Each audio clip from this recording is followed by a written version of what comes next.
संदीप देशपांडे आपल्यासोबत आहेत, त्यांच्याशी बातचीत करूया. एकीकडे भाजपने बाळासाहेब ठाकरे यांच्या स्मृतिस्थळाला प्रार्थना करून सद्बुद्धी द्या असं म्हटलंय.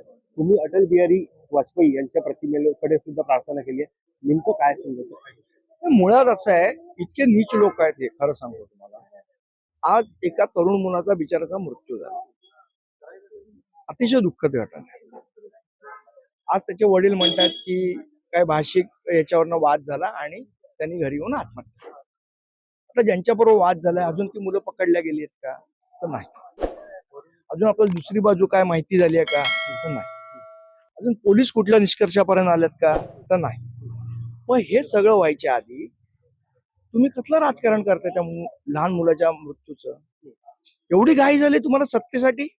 एवढे लाचार झालात की एका तरुण मुलाच्या मृत्यूचं राजकारण करायला लागतं तुम्हाला? एवढ्या नीच पद्धतीने तुम्ही वागताय.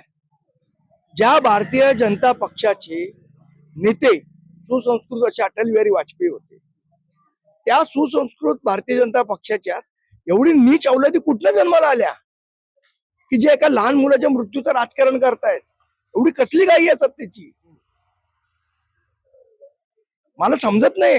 म्हणून आमची अटलजींकडे प्रार्थना आहे की या नीच लोकांना सुबुद्धी द्या. तुम्ही अटल बिहारी वाजपेयींकडे प्रार्थना केलेली आहे, मात्र बाळासाहेब ठाकरे यांच्या स्मृतिस्थळाकडे प्रार्थना करत असताना दोन्ही ठाकरे बंधूंनी सत्याचा मोर्चा काढला, मराठीच्या बाजूने मोर्चा काढला. मराठीचा मोर्चा हा मराठीसाठी नव्हता, केवळ राजकारण केलं त्यांनी. मात्र आम्ही मराठींना खरं न्याय दिला. अरे या इथे तुम्ही परप्रांतींची दादागिरी चालवून दिली. तो सुनील शुक्ला बोलतो रोज, लोक इथे माजोरडेपणे बोलतात, मराठी नाही बोलणार. तर त्या लोकांच्या काय पूजा करायच्या? त्यांच्या कानाखालीच बसणार. पण त्या लहान मुलाचा मृत्यू कशामुळे झाला याचा जो निष्कर्ष नाही झाला त्याच्यावर तुम्ही राजकारण करता.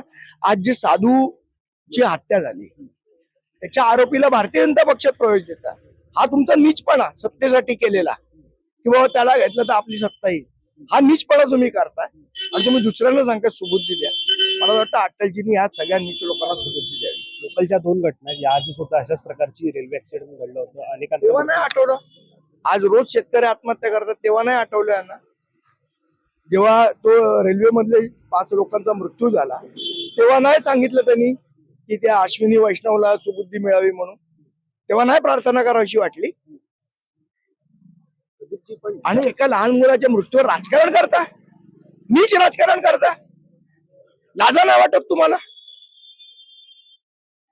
पण तुमचा मुद्दा सत्याचा मोर्चा होता, त्यावेळेला मराठी भाषा वाचवण्यासाठी होता. शालेय शिक्षणामध्ये तुम्ही हिंदी जेव्हा सक्ती हिंदी नव्हता. भाषेची सक्ती केली त्याच्या विरोधातला मोर्चा होता. मात्र त्यावरून आता या अपघातानंतर तुम्हाला तुम्हाला सांगतोय ना की एवढं नीच राजकारण करता तुम्ही, कुठला तरी संबंध कुठेतरी लावून. अजून ज्याचा निष्कर्ष आपण पोहोचलो नाही त्याचा तुम्ही संबंध लावताय अशा पद्धतीचा. नीच राजकारण करताय. सत्तेसाठी एवढे हापापलेले आहात, कमरेचं सोडून डोक्याला गुंडाळले तुम्ही. तर आपण पाहायला गेलं तर एकंदरीत पूर्णपणे राजकारण जे ते खालच्या पातळीला जात असल्याचा आरोप आणि भाजपकडून ज्या प्रकारे मराठीच्या मुद्द्यावरून ज्या प्रकारे आपण पाहायला गेलं तर अर्णव खैरे यांना आत्महत्या केली, त्यावरून छोट्या मुलावरून अशा प्रकारचं राजकारण करणं हे योग्य नाही असं संदीप देशपांडे यांनी म्हटलं. कॅमेरा पर्सन अजय सह, वैभव पाटील, मुंबई.